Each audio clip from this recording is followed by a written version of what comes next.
Halo semua, ketemu lagi. Kita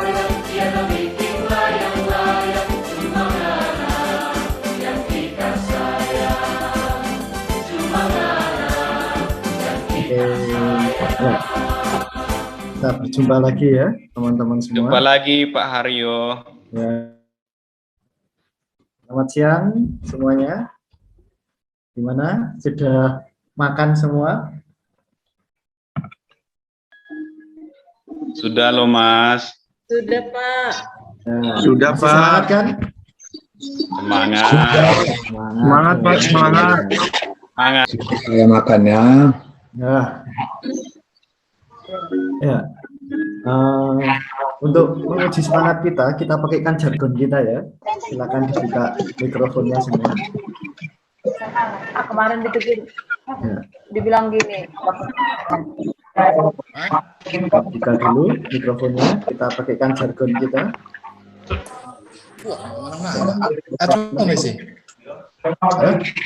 Siapa kita? Instruktur. Kita instruktur luar biasa. Sekali lagi ya.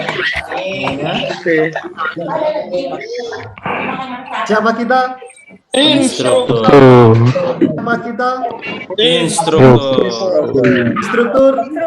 Luar biasa. Yes. Biasa di luar berarti. Haleluya. Oke, nah hari ini kita memulai kegiatan kita atau sesi kedua kita pada siang hari ini. Kita akan mulai terlebih dahulu dengan membukanya dengan berdoa. Saya minta tolong kepada Ibu Retno, ya. Ibu C. Retno. Ya.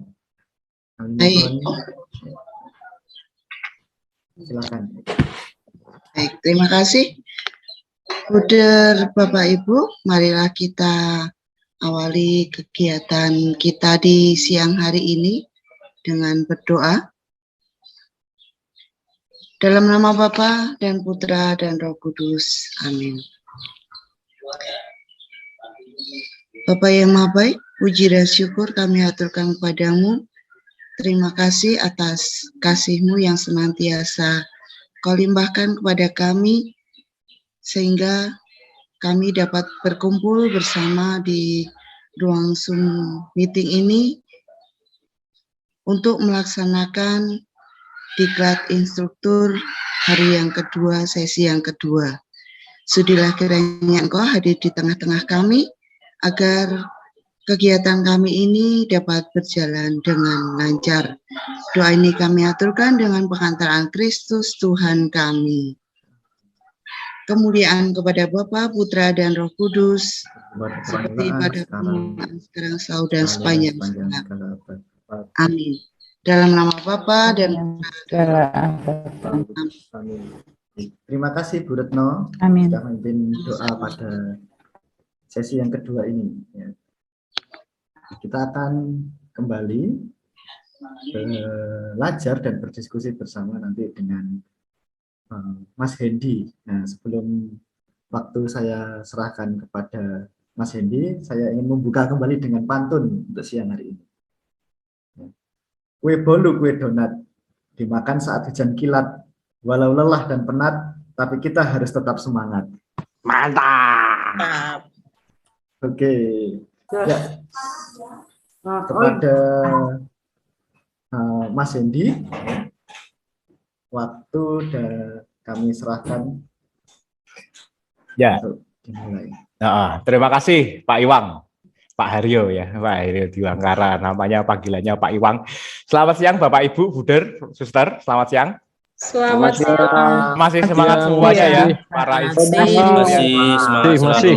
Semoga tidak bosan-bosan dengan saya untuk bicara di sesi yang kedua ini. Semangatnya berkobar-kobar. Ya, maka dari itu, Suster, Buder, Bapak, Ibu, dan saudara-saudari sekalian, kita tadi bicara soal need analisis dari core value sampai ke budaya, pendekatan budaya. Ya. Kita bicara seperti ini itu nampaknya seperti gerambang ya, di awang-awang begitu ya. Tetapi ketika kita membaca, mendetailkan dan kita tekniskan bersama, ternyata oh ya ini kebutuhan sekolah kita yang sangat mendesak untuk dalam koridor semangat merdeka belajar seperti yang kita cita-citakan bersama. Ternyata bisa kita lakukan bersama-sama. Kalau diceritakan itu seperti bagaimana ya? Bagaimana teman-teman kita yang dari Medan, Sumatera Utara itu kalau kita pergi ke Jawa, membedakan lapo mana yang pakai andaliman dan lapo mana yang tidak pakai andaliman. Itu kan secara rasa perasaan itu kelihatan ya. Taste-nya terasa. Juga teman-teman yang dari Manado, bagaimana masakan tinoransa gitu ya. Tinoransa yang asli Manado dengan yang abal-abal yang gimana rasanya itu ya terasa. Juga kepada teman-teman Makassar ya. Saya tuh kagum sama teman-teman dari Seminari Tinggi Angin Mangmiri. Itu ketika membuat tarki ya. Tarki ya. Tarki itu ya maaf ya, ini daging itu ya. Daging kambing balap itu. Itu pasti pakai apa ya, sesuatu ramuan cabe-cabean apa ya? Apa namanya, katok-katokon apa ya, itulah yang bisa membedakan. Bahkan masaknya itu harus pakai bambu, lalu diberi macam-macam ramuan itu ketika dagingnya itu masak, bambunya pecah tak gitu. Itu luar biasa bagi saya. Inilah yang pengalaman-pengalaman cikal bakal nilai-nilai inti dalam sekolah kita yang dipadukan dalam kultur lokal. Itu seperti rasa yang kalau diceritakan itu sulit karena ini sudah mendarah daging dalam pola pikir, pola rasa dan tindakan kita. Kira-kira seperti itu. Gimana? Mas Hendy masih rasakan lada katokon di Makassar, Mas. Oh iyalah. Itu teman-teman Angin Mamiri, Pak, yang selalu bawa itu. Kalau masak tarki, ya itu selalu pakai lada itu ya. Kayak cabai-cabai kecil-kecil gitu ya, gede-gede itu tapi istimewa rasanya, betul. Ya, Mas. Kalau masak tarki, Pak, ya. Oh, ya. Nah, lalu kita mau ngomong soal literasi dan budaya. Ini ada kaitannya literasi dan budaya, karakter dan nilai-nilai inti. Bagaimana itu kita balut menjadi satu.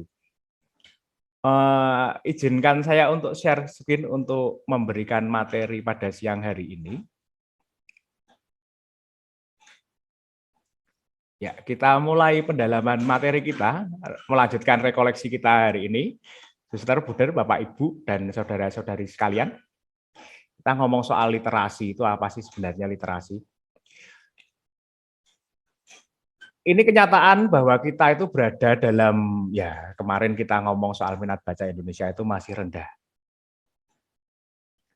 Di tahun yang sama, 2019, posisi kita, pengguna internet itu nomor 5. Tapi ketika saya cek lagi di tahun ini, tahun 2020 berarti, tahun lalu ya berarti, tahun lalu itu kita masuk dalam 4 besar negara pengguna internet. Tapi saat ini ada krisis. Ya, krisis bahwa kita krisis manusia-manusia yang mempunyai daya nalar kritis. Coba kita bayangkan ilmu yang minimalis, malas membaca buku atau informasi-informasi lain, karena informasi itu sekarang tidak hanya dijumpai dari buku, tapi sering menatap layar gadget berjam-jam, itu yang ditatap apa, entah itu game, entah itu chatting, entah itu like, ya, kita menunggu-nunggu like dan hati dari follower-follower kita, ditambah kita itu paling cerewet, tadi kita disebutkan bahwa kita itu paling cerewet, negara yang paling cerewet di Twitter. Lalu jangan heran kalau Indonesia itu menjadi sasaran empuk untuk provokasi, hoax, dan fitnah. Ini tidak bisa dipungkiri kenyataan yang seperti ini. Lalu kita berada, ini maaf, saya bilang ini kaum sumbu pendek, ini seperti pentol korek itu ya, seperti kepalanya korek. Yang punya kepala, ada kepalanya, nggak punya otak, lalu digesek menyala. Apa yang kita tegaskan dalam Undang-Undang Sisdiknas, arti pendidikan adalah usaha sadar ya. Sadar itu berarti melibatkan seluruh daya pikir, penalaran, daya reflektif hati dan tindakan kita yang terencana untuk mewujudkan suasana belajar dan proses pembelajaran agar peserta didik secara aktif mengembangkan potensi dirinya untuk memiliki kekuatan spiritual keagamaan, pengendalian diri, kepribadian, kecerdasan, akhlak mulia, serta keterampilan yang diperlukan dirinya, masyarakat, bangsa, dan negara. Jadi kita tadi bicara soal penanaman nilai-nilai inti dan penanaman nilai-nilai dari lokal genius atau kearifan lokal, kita disadarkan bahwa kecerdasan itu bukan hanya hak milik pribadi saja, tetapi itu juga diperlukan nanti ketika anak-anak peserta didik kita berkarya di masyarakat sebagai bagian dalam warga negara untuk menjunjung tinggi martabat bangsa dan negara.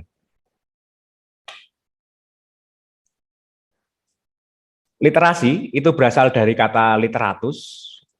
Awalnya literar, artinya kumpulan huruf sebelum masuk ke dimensi orang yang terpelajar ini, bahwa literare itu kumpulan-kumpulan huruf. Lalu kita terjemahkan lagi, turunkan lagi menjadi literatus, artinya terpelajar. Ini menunjukkan orang-orang yang sudah atau sedang dalam proses pembelajaran. Secara sederhana, literasi merupakan istilah umum untuk merujuk kemampuan serta keterampilan seseorang untuk membaca, menulis, berbicara, menghitung, dan juga memecahkan masalah yang ada dalam kehidupan sehari-hari kita. Kita sudah diantar oleh Buder Martin untuk berbicara ini, bagaimana literasi, numerasi, dan karakter itu menjadi fokus untuk pendidikan kita, meskipun tidak meninggalkan dimensi lain dalam pendidikan kita. Lalu saat ini kita ada dalam masalah karena literasi itu dipandang ya hanya slogan literasi. Keterampilan membaca dan menulis itu harus diimplementasikan, harus diejawantahkan dalam keterampilan untuk memecahkan masalah. Keterampilan untuk memecahkan masalah berarti mengumpulkan segala macam dimensi, konsepsi-konsepsi tentang ide, ya, ide-ide, informasi-informasi itu dikumpulkan, lalu mulai dibatinkan rasa-perasaan, lalu menegaskan langkah. Atau dalam bahasa sekarang itu terkenal dengan diskresi. Diskresi kita, disposisi itu terkenal sekarang. Nah, literasi itu salah satu bahan, salah satu metode juga untuk kita menentukan langkah atau proses diskresi untuk memecahkan masalah. Atau yang sekarang kita kenal dengan problem solving. Lalu kita diajak untuk memperluas, mendiseminasikan model peningkatan kompetensi pendidik dan tenaga kependidikan untuk dalam POP ini, salah satunya dengan model Luber. Model program Luber itu meningkatkan kompetensi pendidik dan tenaga pendidik yang sudah terbukti memiliki dampak terhadap proses dan peningkatan hasil belajar serta peserta didik dalam skala yang lebih besar. Mungkin nanti setelah diklat tahun 2023 kita punya metode-metode lagi khusus gitu ya, dalam kerangka yayasan sendiri mempunyai, lalu diterapkan di lokal genius seperti apa, kita mempunyai model-model, lahirlah model-model baru. Ini yang luar biasa.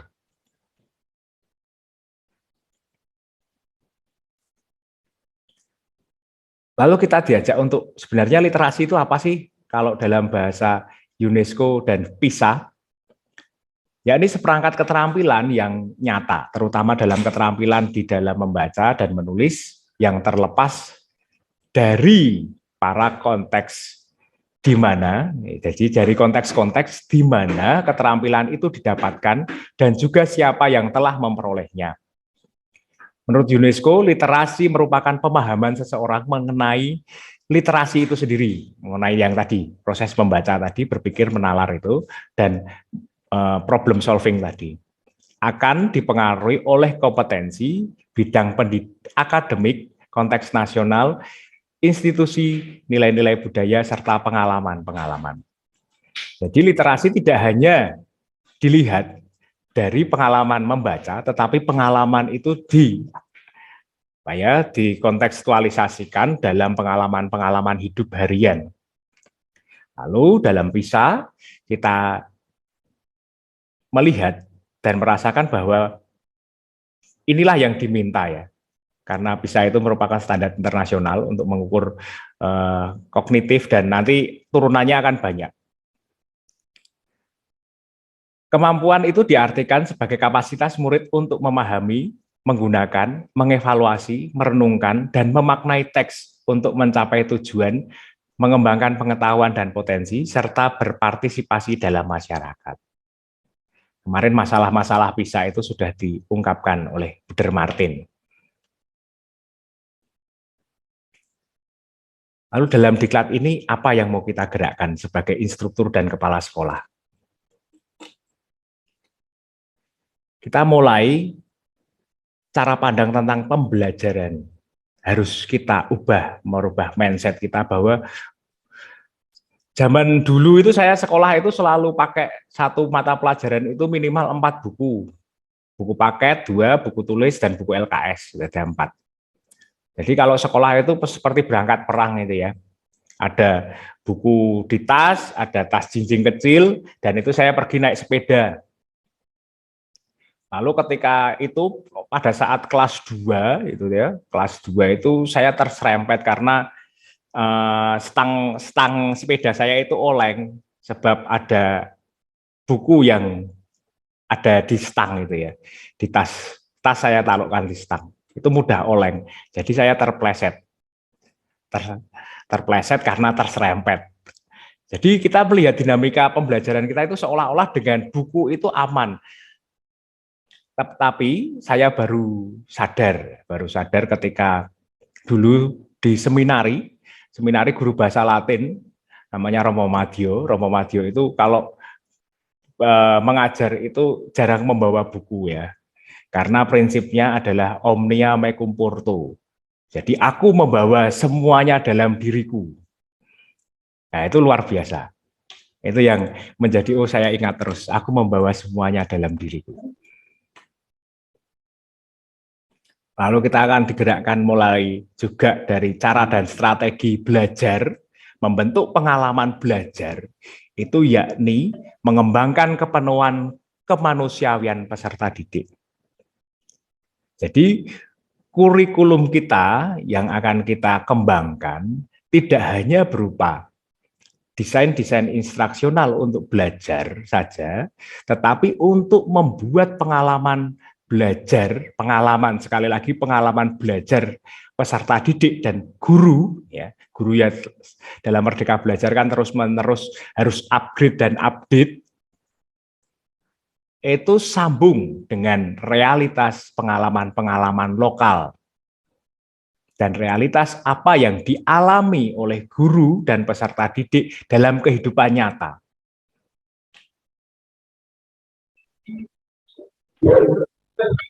Nah, kadang-kadang kita itu punya ide, tetapi untuk merealisasikan ide-ide itu agak angot-angotan gitu ya. Jadi sekolah itu perlu menggali kebutuhan-kebutuhan dasar seperti tadi, need analisis tadi, menggali kebutuhan-kebutuhan dasar untuk menentukan tujuan lagi. Maksudnya kita akan merefleksikan lagi tentang visi dan misi sekolah kita. Apakah visi dan misi itu sudah membumi ya? Apa sekedar kata-kata indah saja tetapi tidak disambungkan dalam realita kehidupan masyarakat sekolah dan menjadi seluruh daya dorong, daya gerak iklim sekolah.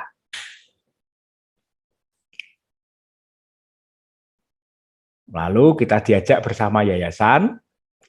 Ya, yayasan karena kita yayasan sebagai payung, kita sudah berjumpa dengan para ketua-ketua yayasan untuk bareng-bareng ini ada hal yang baik. Bahkan ketua-ketua yayasan, para pengurus yayasan itu ngomong, lah nanti ketika POP sudah selesai kita mau gimana? Hal baik ini perlu kita teruskan. Jangan sampai konsorsium Ismaya itu berhenti ketika hanya karena proyek POP. Nah, itu ada kerinduan-kerinduan bersama. Hal-hal baik yang saat ini kita mulai, itu kita wujudkan dalam konsistensi. Ini PR kita bersama yang luar biasa.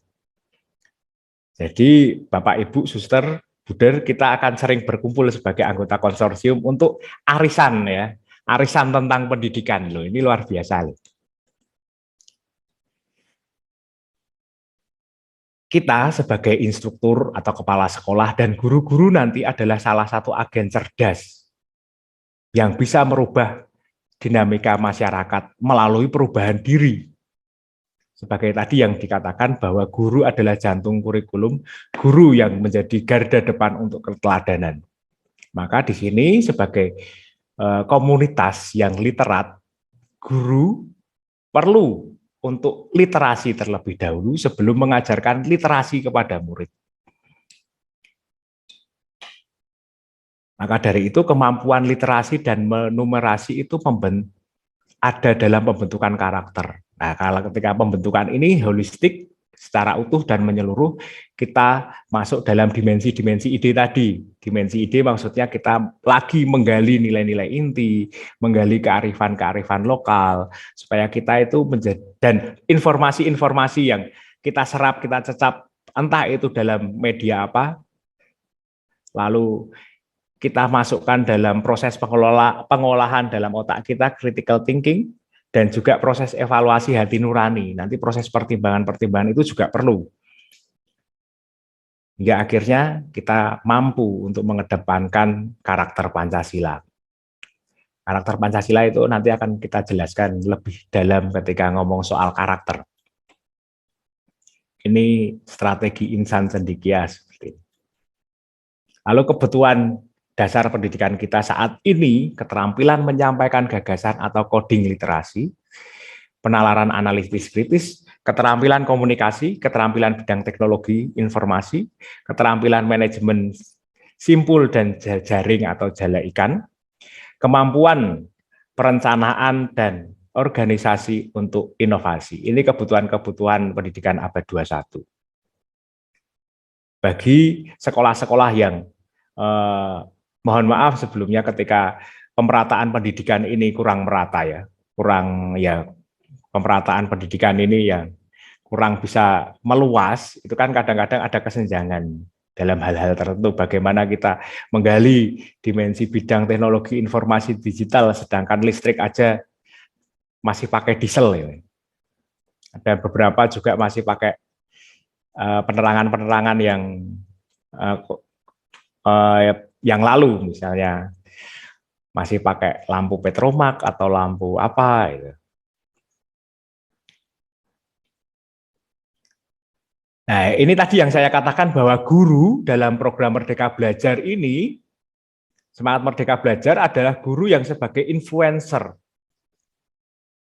Dalam program literasi kita harus adil, bahwa sebelum ada literasi, ya, sebelum ada literasi ke siswa, butuh literasi ke guru.